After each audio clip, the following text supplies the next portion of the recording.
short answers to your small business questions. Hi, my name is Rick Ed, and the question today is, do I have to register my business? Well, the registration body that is concerned with this is the CIPC. It is the body responsible for registering all South African companies. But by far the majority of South African businesses are not registered, and they've been operating successfully and legally for many years. So don't be fooled. Even though the CIPC says this is how to go and register your business, they have also said it is not necessary for all businesses to formalize by registering with the CIPC.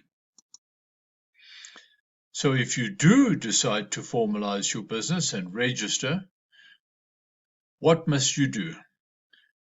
You are required to comply with the Companies Act.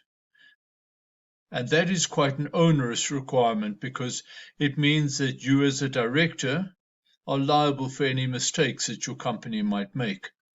And to know whether or not you're liable, you have to understand all the legalese in the Companies Act. You also have to keep very specific accounting records, which have to comply with the IFRS for SMEs. On top of that, there's a compliance checklist, which you must complete every year, and it must be completed correctly, otherwise you're liable for a jail term. And on top of that, you need to submit an annual return to the CIPC.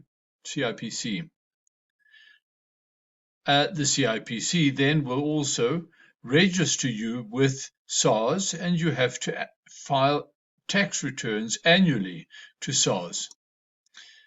But there are some advantages. If you register with the CIPC through their Biz portal, then in one day they can set you up, making you compliant with all the regulations, even getting you a website domain name and a bank account. Also, once you've registered with SARS, you may discover that you do not have to comply with the company tax rate. There are also other options like turnover tax and small business corporation tax. And in addition, you may in fact be protected in your personal capacity from being sued by somebody who has a case against your business. And lastly, it's often easier to get contracts and tenders as well as finance for your business if it has been registered, because people are more likely to trust a business that has been registered. But then there are some significant advantages to not being registered.